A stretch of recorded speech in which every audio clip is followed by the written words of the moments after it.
ಹಾಸನದಲ್ಲಿ ಹೃದಯಾಘಾತದಿಂದ ಸಾವನ್ನಪ್ಪುವವರ ಸಂಖ್ಯೆ ದಿನೇ ದಿನೇ ಹೆಚ್ಚಾಗ್ತಾ ಇರುವಂತಹ ಬೆನ್ನಲ್ಲೇ ಇದೀಗ ಧಾರವಾಡದಲ್ಲಿಯೂ ಕೂಡ ಒಂದೇ ದಿನ ಇಬ್ಬರು ಹೃದಯಾಘಾತದಿಂದ ಸಾವನ್ನಪ್ಪಿದ್ದಾರೆ.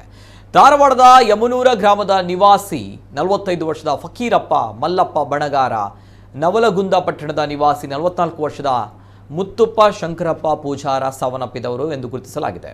Fakirappa Mallappa Banagar TV cable operator ಆಗಿ ಕೆಲಸ ಮಾಡ್ತಾ ಇದ್ರು. ಹೀಗೆ ಕೆಲಸ ಮುಗಿಸಿ ಬೈಕಿನಲ್ಲಿ ಮನೆಗೆ ಬಂದಿದ್ರು. ಬಳಿಕ ಬಯಲು ಶೌಚಾಲಯಕ್ಕೆ ತೆರಳಿದಾಗ ಎದೆನೋವು ಕಾಣಿಸಿಕೊಂಡಿದೆ. ಕೂಡಲೇ ಪತ್ನಿಗೆ ಮೊಬೈಲ್ ಕರೆ ಮಾಡಿ ಎದೆನೋವಿನ ವಿಷಯ ತಿಳಿಸಿದ್ದಾರೆ. ಆದರೆ ಕುಟುಂಬಸ್ಥರು ಆಸ್ಪತ್ರೆಗೆ ಸೇರಿಸುವಷ್ಟರಲ್ಲಿ ಹೃದಯಾಘಾತಕ್ಕೀಡಾಗಿ ಸಾವನ್ನಪ್ಪಿದ್ದಾರೆ.